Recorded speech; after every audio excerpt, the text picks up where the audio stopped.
Hello everyone, this is Tej Bahadur. I am here to discuss with you Labor Law Part 2, which is provided in LLB Honors 5th year course in and this syllabus is given in 6th semester. So as we know, we are discussing the Maternity Benefit Act. इस maternity benefit act में जैसा कि हम लोगों ने अभी तक section 11 तक डिस्कस कर लिया है।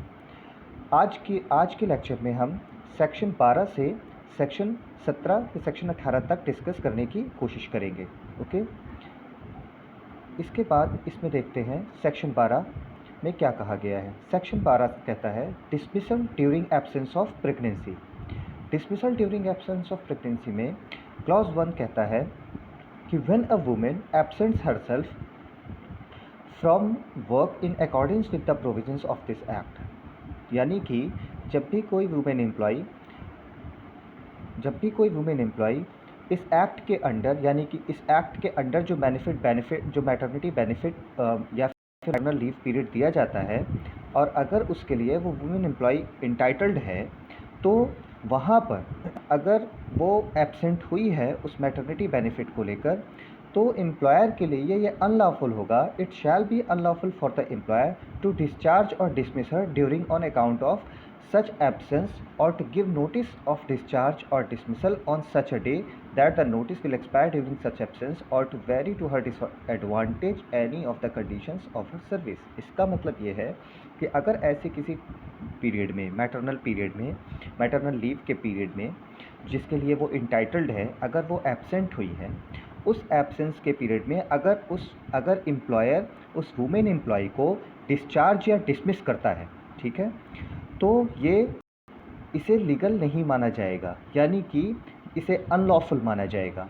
ठीक है, इसके अलावा ये भी कहा गया है कि मान लीजिए वो एब्सेंट है, उसे देखिए हमने जैसा कि पढ़ा था सेक्शन 5 में कि उसे डेली वेजेस के बेसिस पर ही, यानी कि मैटरनल लीव के पीरियड पर जो उसे वेजेस मिलती थी, वही वेजेस उसको एब्सेंस के पीरियड पे भी मिलेंगी जो मैटरनल लीव के पीरियड में है।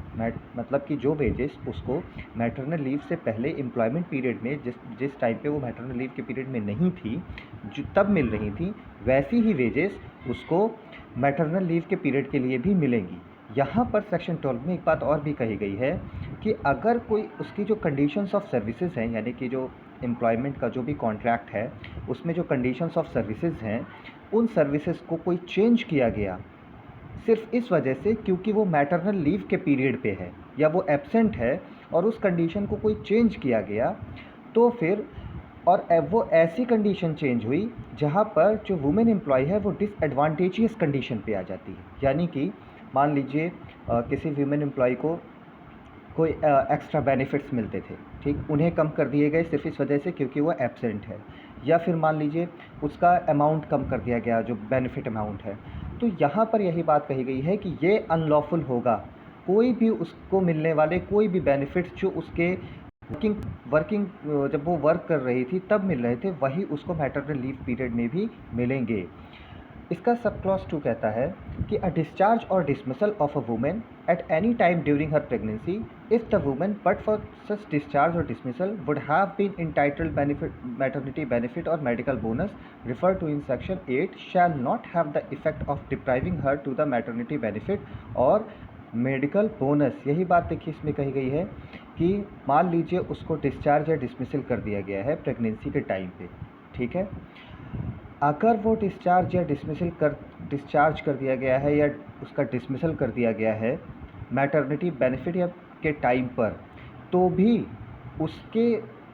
ये बात हम कर रहे हैं उस ड्यूरेशन की जब वो उस मैटरनल लीव के पीरियड में है, ये कहा गया है, तो भी उसके उस बेनिफिट को या मेडिकल बोनस जो कि हमने सेक्शन 8 में पढ़ा था 1000 रुपीज़ का और मैक्सिमम जो कि 20,000 का होता है, उसको नहीं ख़त्म किया जाएगा, वो उसको दिया जाएगा। ठीक है, इसके बाद इसका हम प्रोवाइज़ो देखते हैं। Proviso says that where the dismissal is for any prescribed gross misconduct. मान लीजिए जहाँ पर जो डिसमिसल है यहाँ पर वो ग्रॉस मिसकंडक्ट की वजह से होता है, ठीक है, the employer may by order in writing communicated to the women deprive her of maternity benefit और मेडिकल बोनस और बोथ। तब क्या होगा, तब एम्प्लॉयर, मान लीजिए यहाँ पर किसी ग्रॉस मिसकंडक्ट, जो भी प्रेस्क्राइब्ड ग्रॉस मिसकंडक्ट का मतलब क्या है कि जो भी कंडीशंस ऑफ सर्विसेज होंगी उसमें मिसकंडक्ट के लिए बताया गया होगा कि क्या क्या मिसकंडक्ट में आएगा, ग्रॉस मिसकंडक्ट में आएगा, सॉरी। तो यहाँ पर ये बात कही गई है कि अगर किसी वुमेन एम्प्लॉय का डिसमिसल उसके ग्रॉस मिसकंडक्ट की वजह से होता है, जैसा कि टर्म्स ऑफ एम्प्लॉयमेंट या कंडीशंस ऑफ एम्प्लॉयमेंट में प्रेस्क्राइब्ड है, तो एम्प्लॉयर उस वुमेन से राइटिंग में कम्युनिकेट करके उसको उसके मैटरनिटी बेनिफिट या मेडिकल बोनस या दोनों से डिप्राइव कर सकता है, यानी कि वो उन दोनों चीज़ों को ख़त्म कर सकता है अगर वुमेन एम्प्लॉई ने कोई क्रॉस मिसकंडक्ट किया है। यानी कि ये ग्राउंड दिया गया है एम्प्लॉयर को जिसके बेसिस पर वो किसी वुमेन एम्प्लॉई को उसके मैटरनिटी बेनिफिट या मेडिकल बोनस देने से रोक सकता है, ठीक है।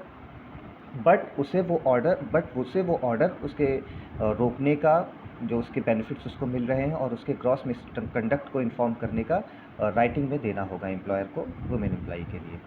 उसके बाद सब क्लॉज बी देखते हैं। Any women deprived of community benefit or medical bonus or both, or discharged or dismissed during or an account of her absence from work in accordance with the proviso of this section within 60 days from the date of which order of such deprivation or discharge or dismissal is communicated to her, appeal to such authority as may be prescribed and the decision of the authority। इसको अभी दो parts में पढ़ते हैं।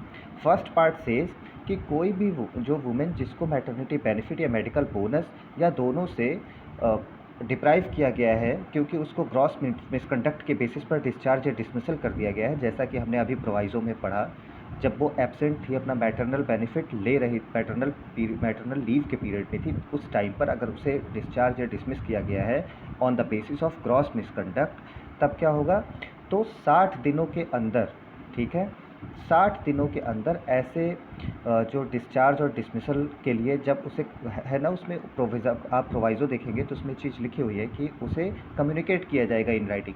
तो in writing communicate जब उसे किया गया कि आपको डिस्चार्ज कर दिया गया है या आपको डिसमिस कर दिया गया है, उसके 60 दिनों के अंदर वो जो प्रेस्क्राइब्ड अथॉरिटी है वहाँ पर वो अपील कर सकती है ऐसे डिसमिसल या डिस्चार्ज के ऑर्डर के अगेंस्ट। और ऐसा डिसीजन, और अगर अपील की है तो उस एपेलेट अथॉरिटी का डिसीजन, और अगर अपील नहीं की है तो फिर वो ऑर्डर उसका फाइनल माना जाएगा, ठीक है। इसके बाद इसका सब क्लॉज सी देखते हैं। Sub clause C says nothing contained in this subsection shall affect the provisions contained in subsection 1। मतलब कि ये बात इसमें कही गई है कि देखिए इसमें एक ग्राउंड दिया गया है ना कि ग्रॉस मिसकंडक्ट के बेसिस पर उसको डिस्चार्ज या डिसमिस किया जा सकता है।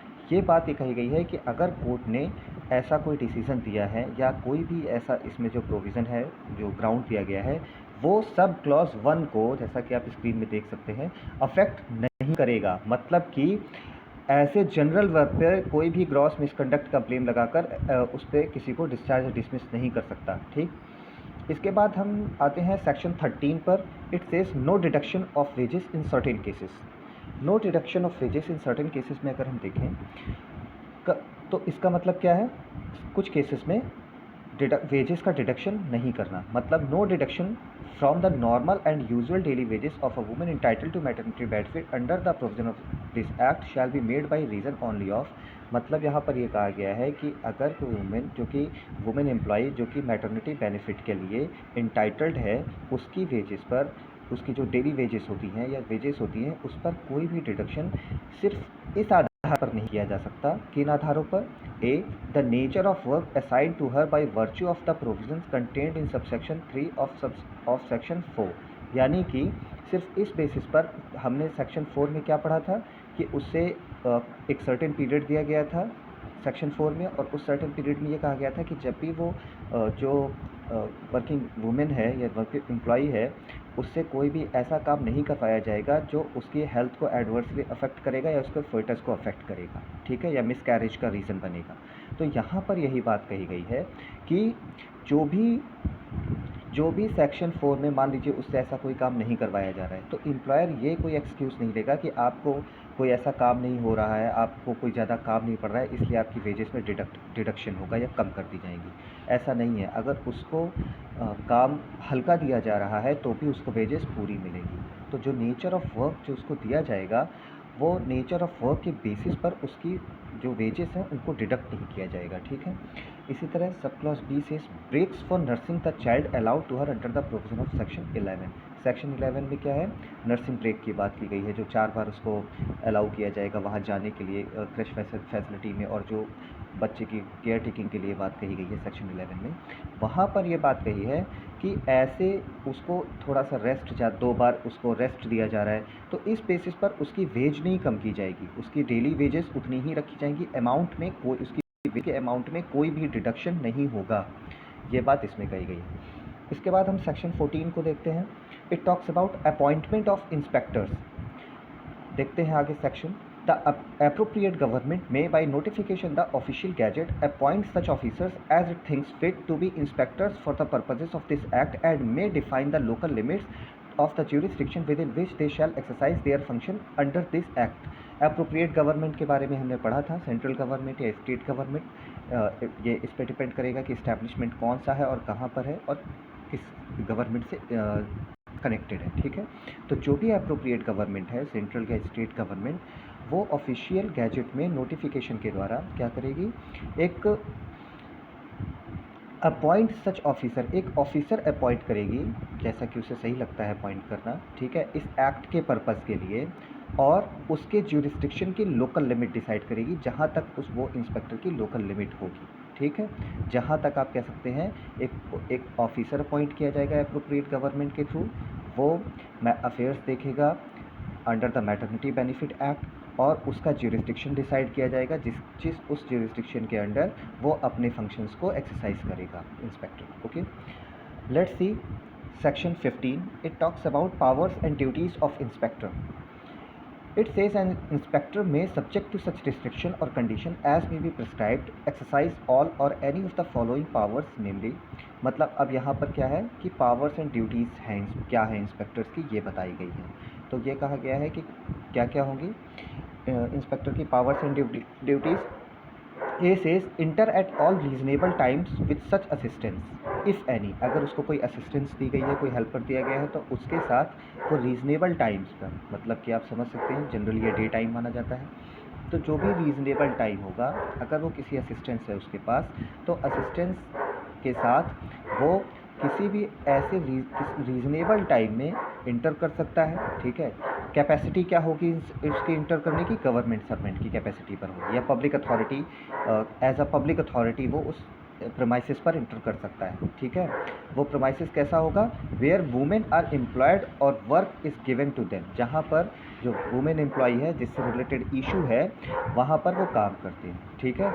फॉर द पर्पज़ ऑफ, और किस उसका पर्पज़ क्या होगा एंट्री करने का, for the purpose of examining any register records and notices required to be kept or executed by under this act. मतलब कि किसी भी रजिस्टर्ड रिकॉर्ड और नोटिसेस को जो एम्प्लॉयर को इस एक्ट के अंडर एम्प्लॉयर बाध्य है उनको रखने के लिए या उनको शो करने के लिए, ठीक है। तो इंस्पेक्टर वहाँ जा सकता है ऐसे किसी भी प्रोमाइसिस पर जहाँ वुमेन एम्प्लॉई अपना एम्प्लॉयमेंट में इन्वॉल्व है, ठीक है।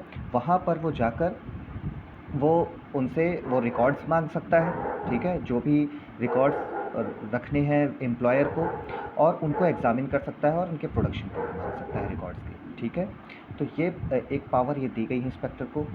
Let's see B, sub clause B. It says examine any person whom he finds in any premises or place and who he has reasonable cause to believe is employed in the establishment। मतलब कि वो किसी establishment में जाता है, ठीक, मान लीजिए वो किसी पर्सन से मिलता है और अगर उसको ये लगता है कि वो पर्सन जो है उस इस्टेब्लिशमेंट का एक एम्प्लॉई है, तो वहाँ पर वो उस पर्सन को उस प्रमाइसिस में एग्जामिन भी कर सकता है। ये बात सब क्लॉज बी में कही गई है। इसका एक प्रोवाइजो भी है।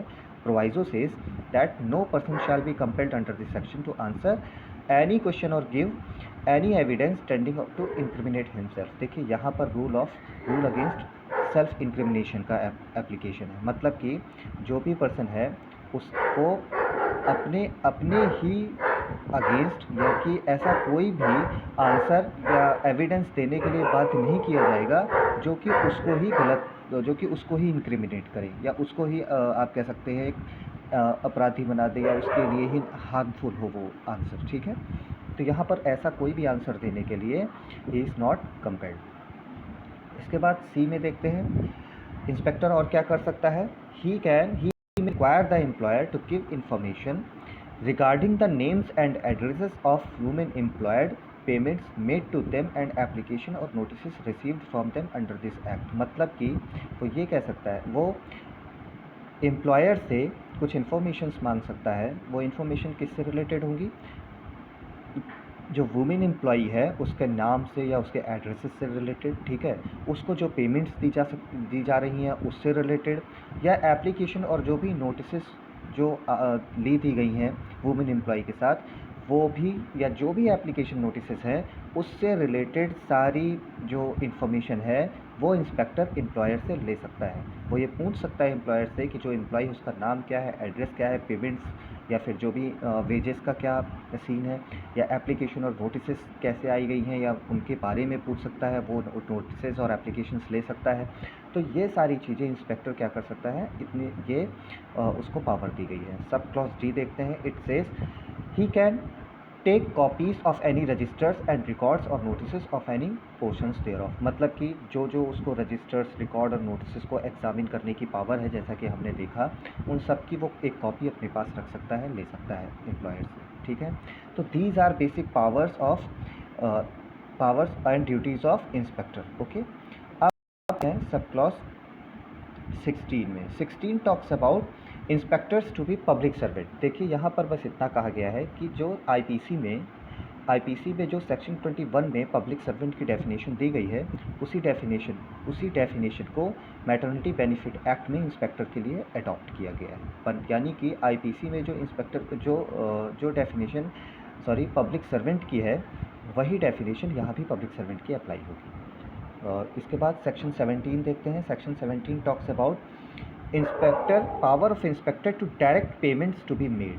मतलब यहाँ क्या होगा, यहाँ पर इसका मतलब ये है कि एनी वुमेन क्लेमिंग दैट, देखिए यहाँ पर इंस्पेक्टर क्या कर सकता है, डायरेक्ट कर सकता है पेमेंट देने के लिए, ठीक है। ये तो बनी बात है कि एम्प्लॉयर को ही कहेगा पेमेंट देने के लिए ताकि वो वुमेन एम्प्लॉय को पेमेंट दे।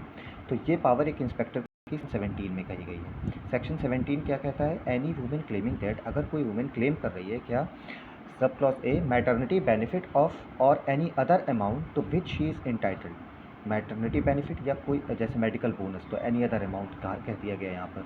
तो जैसे मैटरनिटी बेनिफिट या कोई दूसरा अमाउंट जिसके लिए वो इस एक्ट के अंडर में इंटाइटल है, ठीक।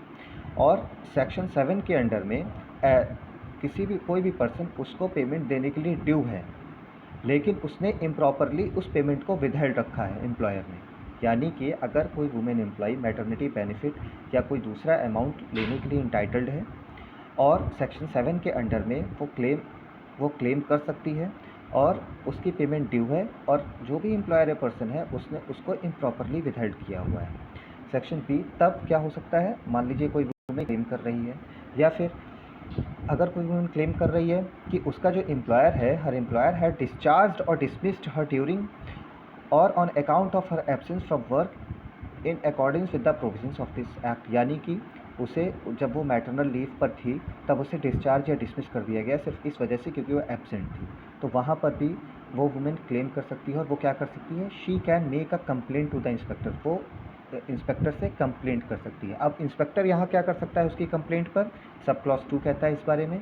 Sub clause 2 says the inspector